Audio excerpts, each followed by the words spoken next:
Hello agent 101, we need your help. আমরা আমাদের দেশকে বিক্রি করার নীল নকশা তৈরি করেছি। যাদের কাছে বিক্রি করব ওরা ছোট একটা আবদার করেছে, এদেশের উপর দিয়ে ওদের রেল ট্রানজিট লাগবে। এখন ওদের আবদার পূরণ করতে হবে, আবার সেন্ট মার্টিন ইস্যুটাকে ধামাচাপা দিতে হবে। Now what should I do? নতুন একটা ইস্যু তৈরি করতে হবে। বাঙালিকে নতুন কিছু গিলাতে পারলেই আমরা সেই ফাঁকে আমাদের রেল চুক্তির কাজ সেরে নেব। Okay, got it.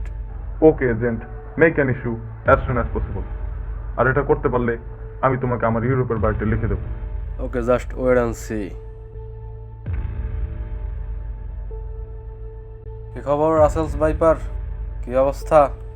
হ্যাঁ বড় ভাই আমার ইন্ডিয়াতে কেউ করেও না বড় ভাই। ব্রো, ওইখানে কেউ তোমারে করবেও না। তুমি আমার সোনার দেশে আহো, তোমারে ছাই দিয়ে আমি গোল্ড বানাইয়া ছাইরা দেবো। না বড় ভাই, আমি তোমার দেশে এসে কি করবো বড় ভাই?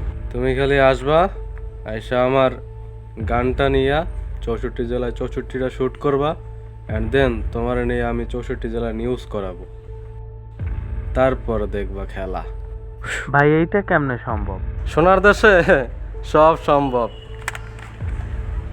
আহো আহো।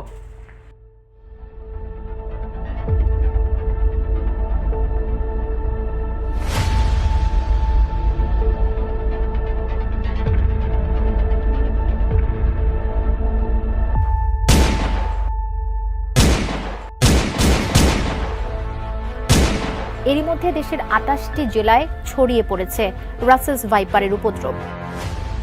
প্রাণ যেতে পারে যে কারো। এতে আতঙ্কে দিন পার করছেন সাধারণ মানুষ।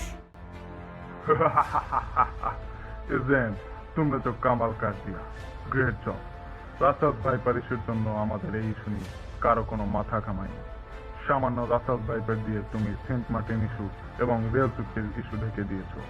Hats off you agent, welcome to Europe.